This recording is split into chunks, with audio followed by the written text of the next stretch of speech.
This is Orlando Wilson.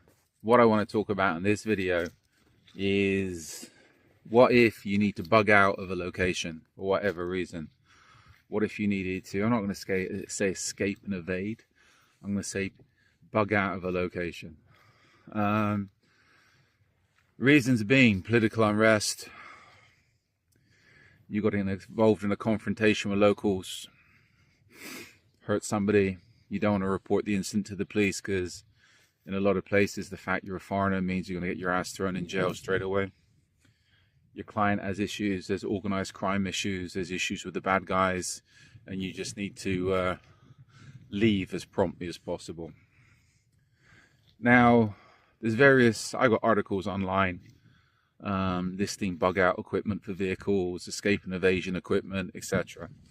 That's all well and good, that's the perfect world. Generally, when, how can I put it, the shit hits the fan, you're not going to have that equipment with you. You're going to have what you've got on you now. Because generally when things happen, you're generally not prepared for them. This is where you want to be prepared all the time. And it's going to be virtually impossible to always have an array of equipment with you. But you can make sure that you're mentally prepared and you've gone over your plans and preparations of what to do if there is an emergency and you need to bug out of a location. So think about now. I tell people, whatever you do, if you're serious about this business, start thinking about how you would deal with situations all the time, even down to routes. Your counter surveillance, you should be doing that all the time. Route selection, you should be practicing that all the time because you have to go get from A to B, right? And again, if you need to bug out of a location, you need to know routes. You need to make sure you're not being followed. Think about now, how now, with the equipment you've got on you, if you needed to leave the country you're in and go to a neighboring country, could you do it? How would you do it? Would you jump in your car and drive? Do you have enough money for gasoline? Is there enough gasoline in the car? Are you going to jump a train? Are you going to jump a bus? Do you know where the stations are? Do you know the timetables? Do you know the routes? Are you going to jump an Uber? Get a taxi? Are you going to fly? Depending on the risk level, depends on how you want to do these things.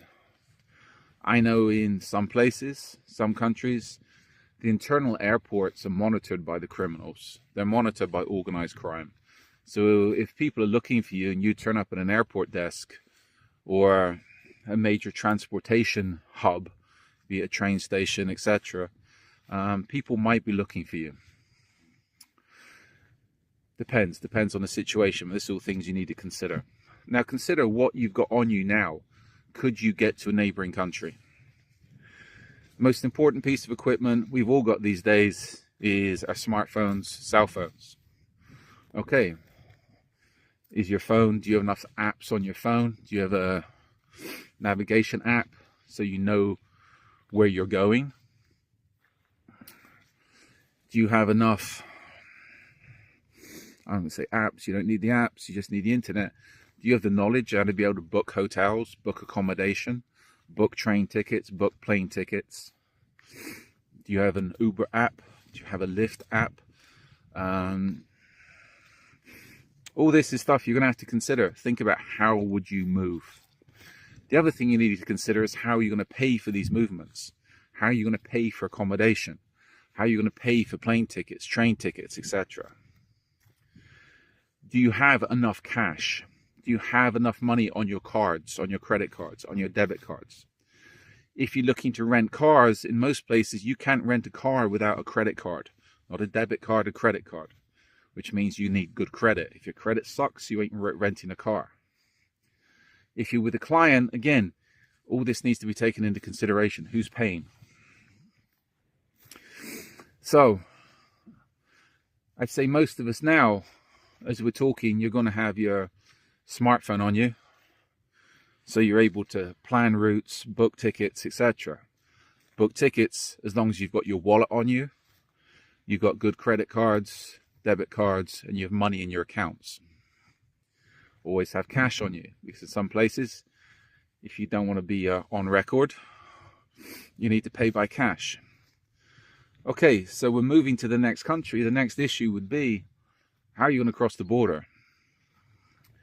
Do you have your passport? Do you have your travel documents? If you turn up at most borders without travel documents, one, they're not going to let you out of the country, and the next country is not going to let you in. Yes, you can always skip across borders. Depends on the country. Some borders in Europe, in some places, are fortified. So it would be very difficult for you to skip across the border. If you skip across the border, which you can in some countries, little hint, where you see the checkpoints on the roads, if you walk a few hundred meters to the left, to the right, generally the borders are open and you can walk straight across. Look at the US southern border. It's pretty porous, right? There's how many illegal immigrants pouring into UK by boat, right? So borders are porous. They're only difficult to cross if you're doing things officially, if you're being a good boy or girl. So again, if you get to a border, can you cross it? If you're not crossing with papers, once you cross the border, how are you going to make yourself legal? How are you going to get travel documents? Are you going to be able to get to your embassy?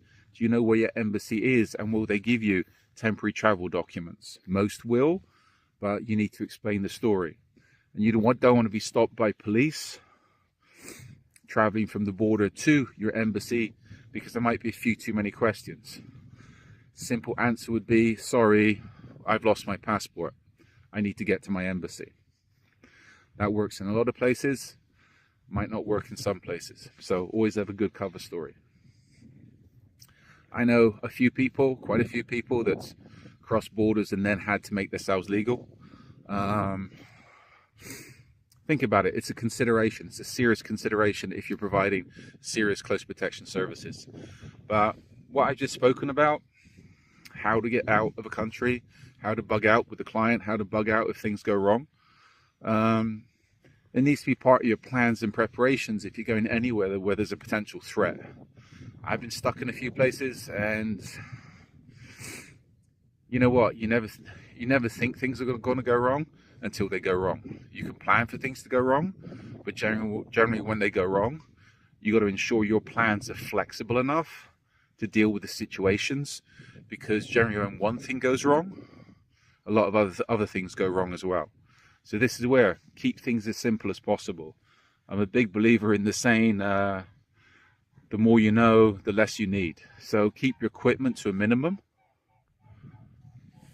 Keep your equipment to a minimum and ensure you've properly planned and you're mentally prepared to deal with any possible situations that might arise. So, as I say, I've got an array of books online to do specific aspects of the security business. I'm going to be throwing up a lot more of these videos in the near future. So if you're connected with me on social media, reach out to me. I'm happy to answer any serious questions. In the meantime, check out my articles on our blogs. Check out the books. They should be able to answer most of your questions. So be good, stay safe, stay out of trouble, and if you can't be good, and if the shit does hit the fan, don't get caught.